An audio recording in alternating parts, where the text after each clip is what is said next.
How's it going? Hope you're having a great day. And you may be surprised that I switched from the Fuji X100V to the Ricoh GR3.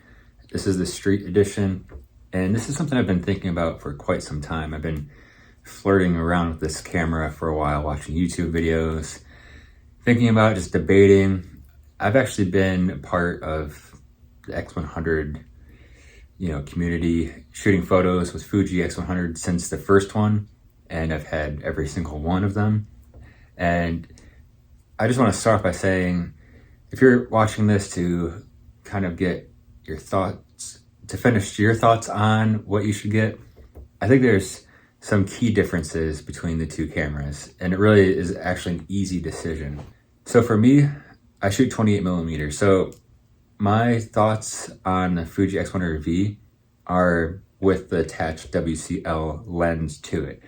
I don't shoot, like I have shot without the lens on it. Like, I don't want to say I never have, I have, but it's actually quite rare, like extremely rare.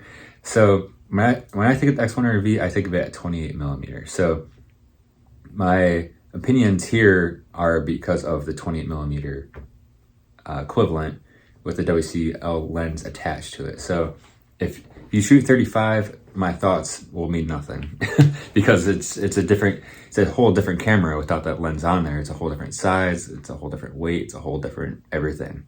Even the size is still a lot different than the Ricoh GR3 without the lens. With the lens, it's drastically different. And that's where my thoughts and my kind of, like I was saying, I was flirting around with this camera. So it has the same sensor size, same focal length, 28mm, but this is obviously extremely smaller. It's just not smaller, it's drastically smaller. And really what got me thinking about this camera, because I've been seeing this camera for years. If you search, compact cameras, you probably ran across videos of Ricoh even older ones like the GR2.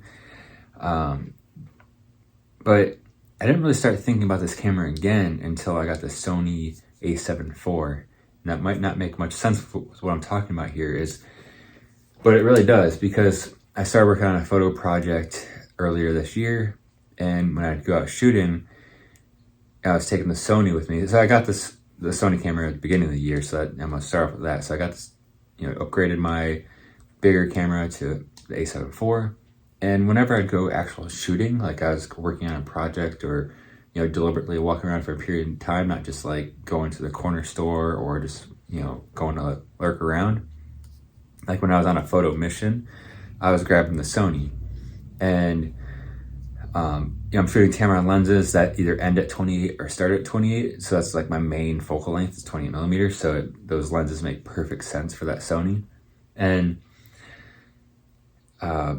so I was shooting with the Sony all the time, and I would even have the Fuji in my bag, but it was kind of like, what's the point? But that's where these ideas were creeping in my head, which hadn't for years.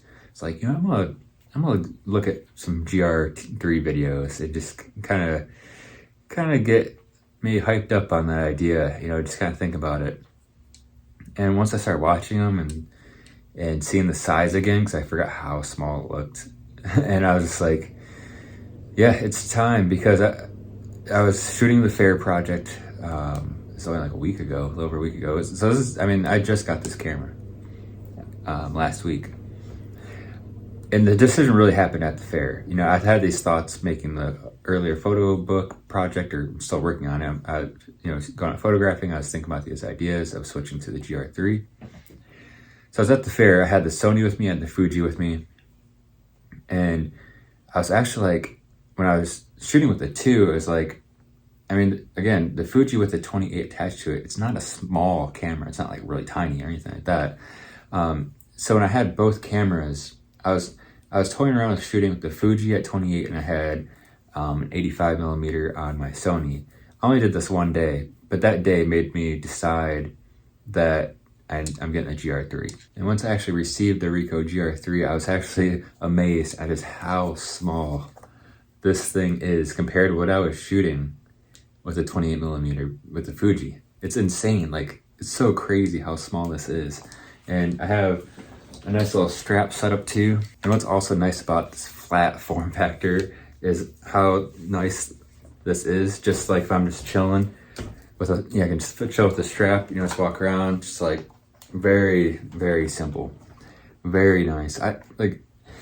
This has brought so much joy to me in this past week. But yeah, I've been loving using this thing, truly amazing. And I do want to definitely say that the X100V is a beast. The image quality is insane. So if you're wondering if the X100V is worth it, it absolutely is worth it. And if you want to carry it around, I mean, it's 100% worth it. It wasn't even about changing it because of anything with the quality or any of that. It was really the how much I was using it compared to what I could be doing with photography. It really was somewhat of a main camera for me. And this is the funny thing when I say that, and I just hear myself say that, it's funny how much more this has been a main camera than the X100V, just because this is always ready and with me. It's, I can just put it in my regular pocket, and it just makes things even more accessible when I'm in a store.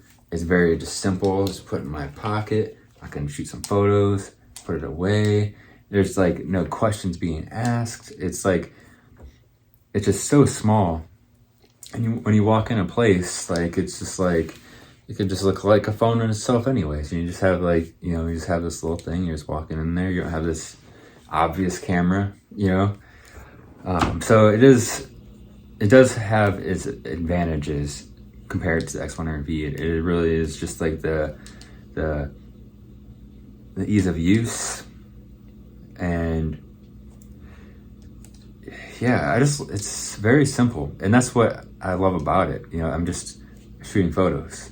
That's it. I'm just shooting photos, and that's important. The dials are okay.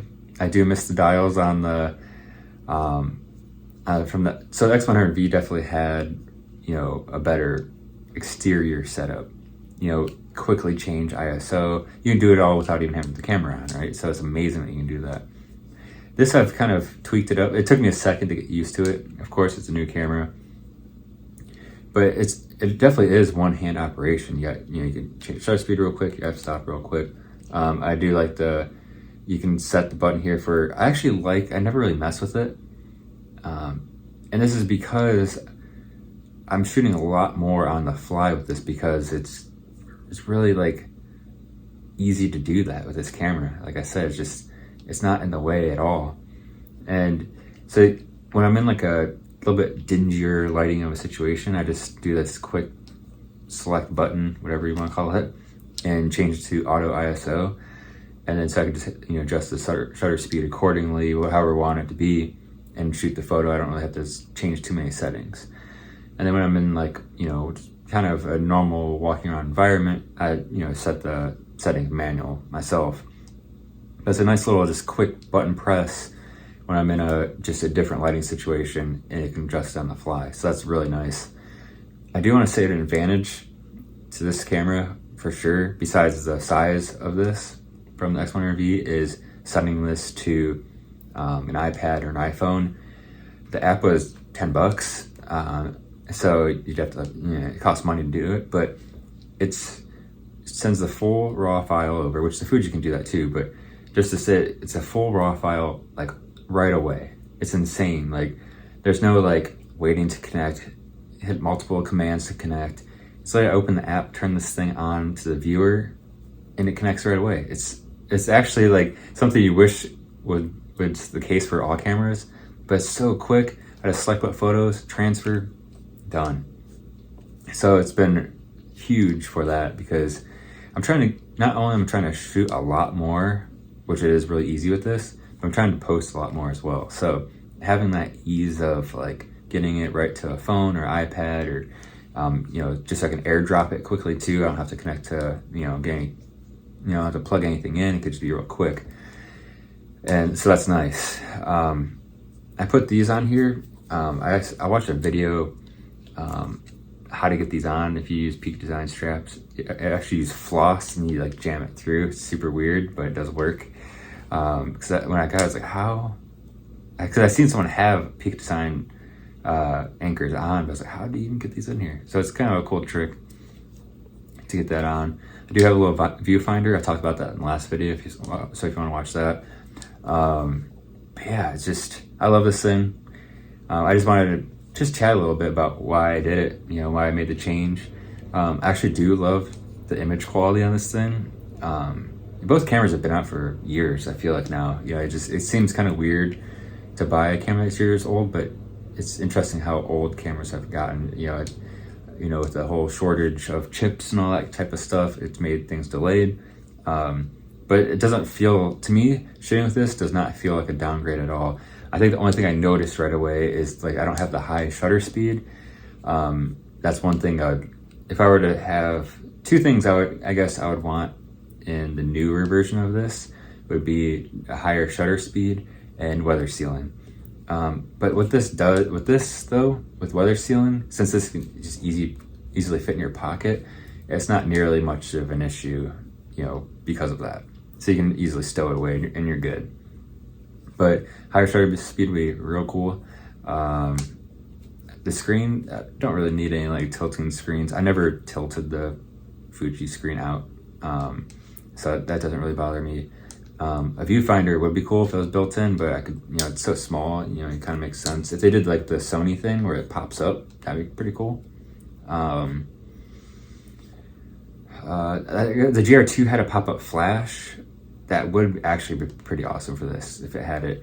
I actually just ordered a really interesting Q flash. It's kind of tall. It's like maybe this tall, but it has this thing that you can remove to where you can remotely use it remotely, and that really intrigues me. So I'll definitely be posting about that once I get it.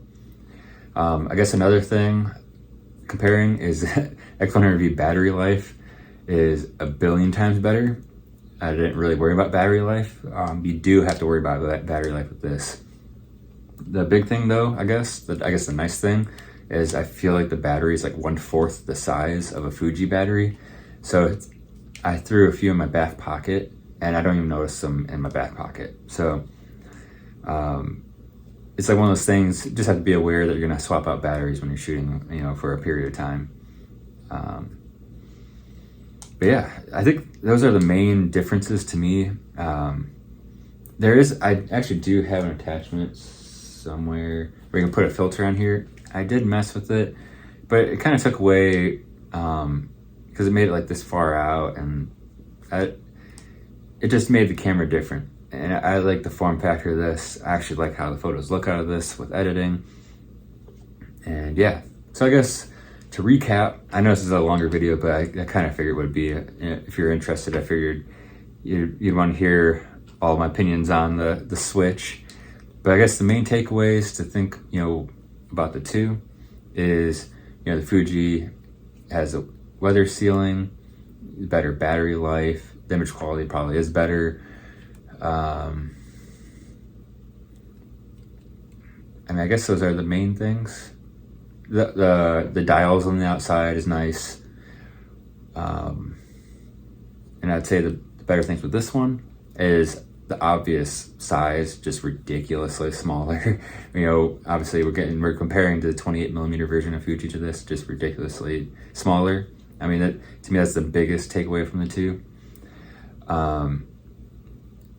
And the weight is a big difference too. I didn't even say that earlier. The weight is a huge difference. So the size and weight is huge. I'd say the image quality is like, so I'm shooting with this thing and I'm not like, oh man, I haven't really thought about it until me talking about this, because when I was shooting the photos with it, right away I was like, man, these look awesome. It wasn't like one of those things where I instantly thought like, oh, the Fuji image quality is better, like a lot better. So it's not really worth getting this camera, because why would I really downgrade quality severely or something like that? I think a lot of GR photography that you see has a lot of added grain to kind of give it the old film look. So you'll see that online with other photographers trying to give it, you know, that retro kind of vibe, you know, the old school, you know, film styles and whatnot. if you do want to check out my photos, you know, my website's bsmitty.com. I've been updating the blog there, but of course I'm on socials. You know, follow me on Instagram at OGBSmitty. And yeah, I mean, I think that's, you know, the main things. You know, I guess you are losing a little bit when it comes to battery life, weather sealing, but you're just gaining so much by, you don't have the weather sealing, but you can stick it in your pocket, and you can have this literally with you at all times because you can just put it in your pocket and it's out of the way. And again, the weight is a huge deal, especially if you just want to throw this around your neck. It's completely a whole different camera. Yeah, just different vibe. So, but yeah, loving this, having a great time with it.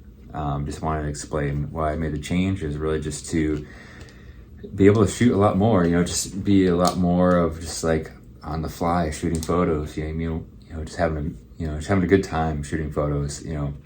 And yeah, that was the reason why I switched from the X100V to the Ricoh GR3. Again, this is the street edition. Has a pretty cool like two-tone vibe. And thanks for watching. I appreciate it. Hit that subscribe button if you haven't already, and I'll see you in the next video.